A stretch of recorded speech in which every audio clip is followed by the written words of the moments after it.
All right, let's set politics aside for just a moment. What we're doing here is cracking open the playbook from Donald Trump's apprentice era.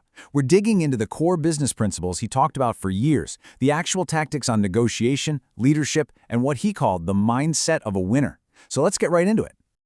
This quote right here, this is the key to the entire thing. It's not just a nice thought, it's framed as the single most important driver.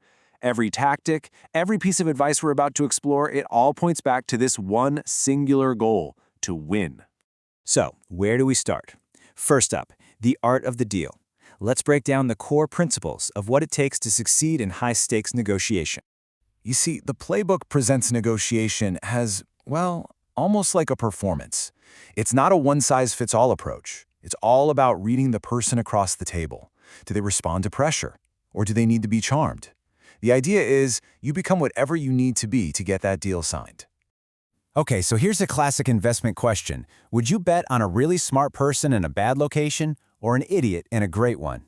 According to this philosophy, it's not even a question. You always bet on the smart person. Why? Because real talent will always find a way to make its own luck.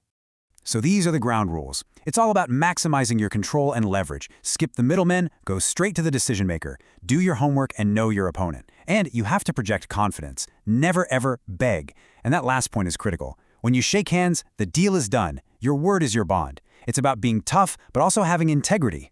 So, you've made the deal. Great. But now, who do you trust to actually make it happen? And that brings us to Chapter 2, Leadership and Loyalty. This is all about how you build that unbreakable inner circle. So let me ask you, when you're building a team, what's the one quality you look for above all else? Is it skill, intelligence, a great resume? Well, according to this playbook, it's none of the above. It's something else entirely. The answer is one word: loyalty. In this philosophy, loyalty is everything. It's the absolute bedrock. The source material is very clear that without 100% loyalty, all those other things, skill, brains, drive, they're basically worthless. And the policy on disloyalty? It's absolute zero tolerance, no second chances. The core belief here is that loyalty isn't a behavior. It's a fundamental character trait. If it breaks once, it's just broken for good. So the deal breakers are pretty clear. Disloyalty is number one, obviously. But it's interesting, talking badly about the boss gets its own special mention. It's seen as the first outward sign of that disloyalty. And then there's lack of organization. That's also a fireable offense, because it's viewed as a direct reflection of a disorganized, chaotic mind. But what about the leader?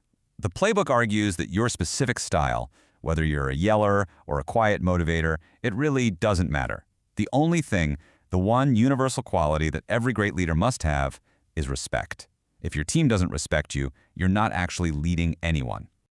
Okay, so we've covered the external game, the deals, the teams. Now let's go internal. This next part is all about the psychology of winning. It's about the mindset you need to have just to get in the game, let alone win it. And here's the framework for that mindset. First, think big. The idea is that it's actually easier to sell a huge, exciting vision than a small, boring one. Second, have passion. You need that fire in your belly to push through the grind. Third, never settle for good enough. And finally, and maybe this is the most important one, you have to completely reframe your thinking so that failure is not even a possibility. So what's the fuel for this whole engine? Self-confidence. The argument is that a positive attitude isn't just helpful, it's everything. It's the foundation for the big ideas, for the passion. It is the whole ballgame. Now, here's a really interesting take on emotional control. The advice is to never actually lose your cool. But you can act like you're losing your cool. Anger is presented as a strategic tool you can use to motivate or intimidate, but only if you are in complete control behind the scenes. It's a performance. So what do you do when all the research is done and the numbers are crunched? The playbook says you listen to your gut.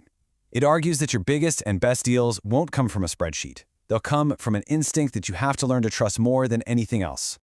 Okay, for our final chapter, we're moving from just having a vision to making it real. Because let's face it, a great idea is worthless if you can't execute.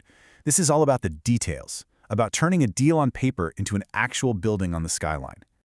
God is in the details. This is the mantra for execution. The philosophy is simple. There is no such thing as a small detail. Because somebody, somewhere, a customer, an investor, anyone, is going to notice. And if you're sloppy with the little things, people will assume you're sloppy with the big things too. And here's the perfect way to think about it. Would you spend $10 if you knew it would make you an extra $200? Of course you would. That's the argument for washing a used car before you sell it. It's a tiny investment in presentation that can have a massive impact on what people are willing to pay. This focus on detail applies directly to the budget. A $2 million price tag isn't a fact, it's a starting point. The mindset is to be absolutely relentless, to fight for every dollar, because every single dollar you save on your costs goes straight to your bottom line as pure profit. So, this is basically the final checklist for getting things done. Deliver results, not just promises. Know exactly who your customer is. Be ruthless. If an idea is bad, kill it fast and don't look back. And finally, you have to be flexible. The plan is going to change, so your ability to adapt is what really matters. As we get to the very end of the playbook, we're left with this one last, really blunt assessment. The source argues that the only thing separating mediocrity from greatness isn't your talent, or your luck, or your connections. It all comes down to one thing: laziness. And so, the playbook is laid out. It doesn't really end with a summary, but with a direct challenge to you. All the principles are there. The source suggests the only thing left now is a choice. Thanks for tuning in.